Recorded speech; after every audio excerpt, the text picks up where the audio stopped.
What's up, YouTube? I am the Vanilla Nerd, and today I want to talk about my biggest issues with Captain Marvel, the movie. The reason I'm not including this in my main review of Captain Marvel, which is going to come out soon, is the fact that they kind of don't relate specifically to the movie, but kind of affect the wider MCU. And frankly, my review of Captain Marvel was just getting so big that I didn't want to make a super long video, so I decided to break it up a little bit. So I'm talking about these two big issues that aren't specifically focused on the movie, again, as I say. Anywho, with that out of the way, I want to give a spoiler warning for Captain Marvel, of course, for Captain America, the Winter Soldier. There'll be some minor spoilers for that, as well as for Secret Invasion. There'll be some minor spoilers for that. So if you haven't watched Captain Marvel, definitely get out now. If you haven't seen Winter Soldier or Secret Invasion, it's not the end of the world. I'm giving some very minor spoilers to those two projects. Okay, so my two big issues with Captain Marvel are kind of interrelated, and they're the fact that they made the Skrulls the good guys, and Fury's eye was explained in a very dumb, goofy way. Let's first talk about making the Skrulls the good guys. Now, on the whole, I actually don't hate this because it worked well for the movie itself. And I'll get back to that in a second. But the main reason I didn't like this was that it prevented the MCU. It limited the MCU in its ability to tell the Secret Invasion storyline. And that really bothered me because I really like Secret Invasion. My experience with Secret Invasion is from the great animated show Earth's Mightiest Heroes. And in that show, for the first half of season 2, Secret Invasion is the main subplot. Like, it is a big deal that this is happening. It all culminates at the mid-season finale. And it was very exciting and very fun, and it all worked because the Skrulls were bad guys. They wanted to invade Earth.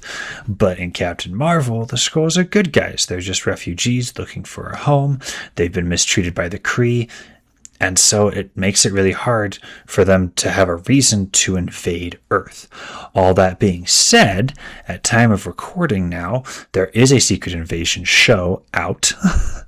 And that show actually did a really good job of setting up a premise for how it could work, despite the fact that the Skrulls are mostly good guys. In that show, which takes place canonically 30 years after the events of Captain Marvel, some of the Skrull are frustrated that they still haven't found a new homeworld, and they've been stuck on Earth for 30 years, despite the promises of Captain Marvel and Nick Fury to find them a new home.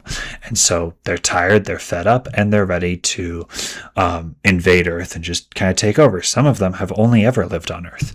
And that is a very good premise and a very good reason to have a Secret Invasion storyline.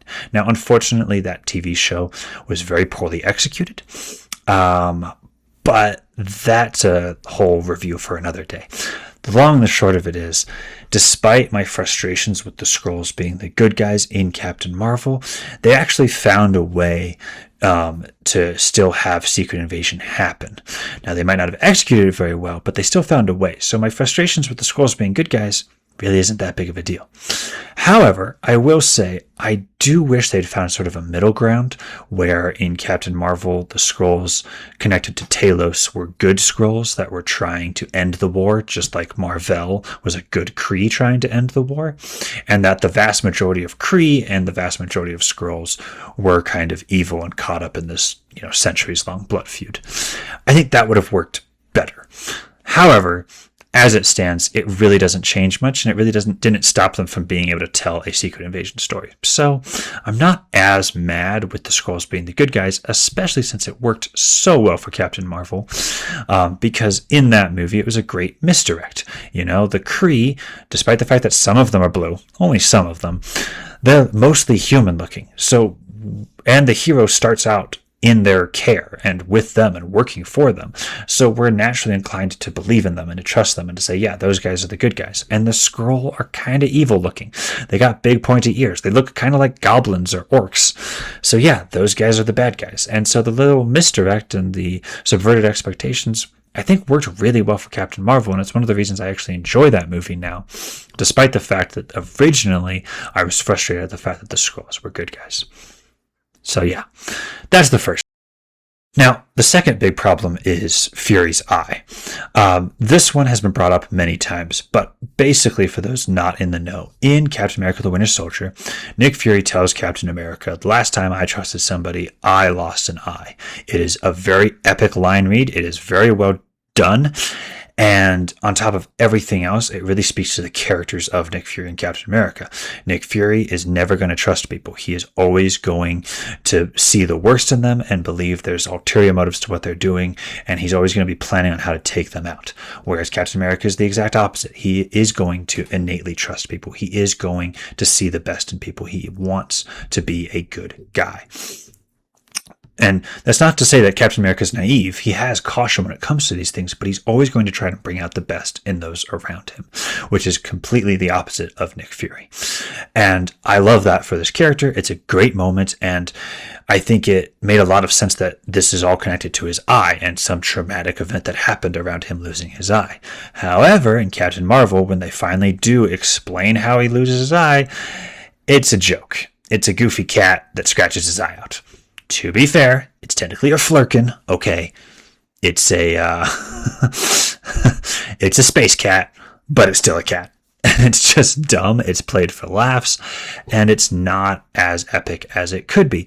And what's really frustrating is this happens in a movie where a primary plot point are aliens that can shapeshift. Like, the scene practically writes itself. Captain Marvel's over there saying, Fury, you can't trust that agent. He's a Skrull.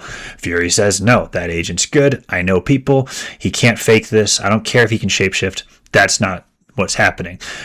Captain Marvel persists. They get into a little fight, and the Skrull, in order to escape, shoots Fury's eye and runs away. Carol's a good person. She takes care of Fury, and thus the story goes on. And now Fury has a really good reason not to trust anyone ever again because he just lost his eye. That's 10 times more dramatic. It's really easy. It's really simple to implement in this movie. I do not know why they didn't do that in Captain Marvel. It seems like the most obvious thing in the world. And heck, you could make it even go deeper where the Skrull was impersonating that S.H.I.E.L.D. agent for years, not just a few days. He could have been left on C-53 searching for the lab, waiting for Talos to show up.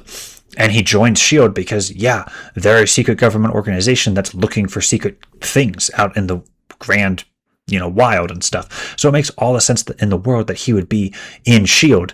and that he would befriend Nick Fury, and that would all work out really, really well. And of course, him shooting Fury in the eye would be an accident. He didn't mean to kill him. They are, the Skrull is a good guy. He's still friends. But again, that's kind of the problem with the Skrulls being good guys. You can't have this moment where a Skrull hurts Nick Fury. But even with them being a good guy, you could still write it into the plot and make it work. And it's just so frustrating that this happened. Now, I will acknowledge that if the line read in Winter Soldier did not happen, if that little piece of backstory to Nick Fury wasn't given all the way back then, that this explanation of events wouldn't have been the worst thing. I'm not saying I wouldn't have complained about it, but it wouldn't have been the end of the world. At the end of the day, I think it's honestly kind of funny, and this is what they were going for, was that Nick Fury's this super spy. He's got this really sick eye patch. He looks really tough and mean, but in reality, he lost his eye because of a stupid space cat. And I think that's kind of funny. I do think it works, but at the same time, it does frustrate me because it doesn't really line up with his line to Captain America in The Winter Soldier. But all that being said, if I really want to try and make these two scenes work, an argument could be made that Nick Fury, whenever he thinks of his eye missing, he thinks of those 2 days, the whole experience, meeting Captain Marvel, seeing a Skrull, an extraterrestrial for the first time, having all of that experience where he learned he can't trust his eyes.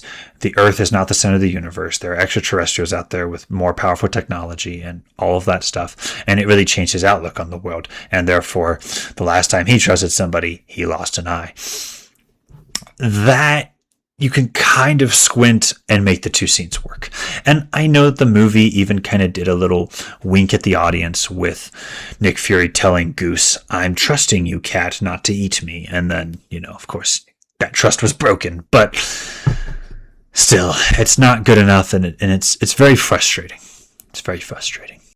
So in conclusion, these are the big two issues I have with Captain Marvel as that movie affects the wider MCU. Now, that movie does affect the wider MCU in more ways than just these two, but the other ways it affects it, I'm not frustrated at, I'm not bothered at. I actually like the prequel vibes of Captain Marvel, how they introduced the Quinjet, how they introduced S.H.I.E.L.D. a little bit, Nick Fury, and Nick Fury's, of course, a main character. Coulson makes a cameo, which is fun, and there's a couple of other things. But I'll get into that more in my review. And that's not to say that these are my only two problems with Captain Marvel. There are a lot of problems I have with Captain Marvel that exist within the story itself that don't affect the wider MCU, and hence I'm not talking about them today in this video. But with all of this being said, these two big issues really aren't that big if you think about it, right? Because the Skrulls being good guys, they were still able to tell a Secret Invasion story. That wasn't a good story, as I've said multiple times, but they were able to tell one, you know? On top of that, with Nick Fury losing his eye, yeah, it's frustrating, but it's not like it breaks the MCU or anything. It's not like it ruins my experience with Captain America the Winter Soldier. That's still an amazing movie, despite the goofy explanation for Fury losing his eye. And honestly, headcanon, Nick Fury still lost his eye in a really epic way. This movie's just a fanfic of how it might have happened. I don't know. I don't really care. At the end of the day, I still like Captain Marvel. I still like The Winter Soldier. I don't like Secret Invasion, at least the MCU season on Disney+. But this is what we're left with, and that's okay. That's okay. So, look forward to reviewing Captain Marvel properly, and I will see you later.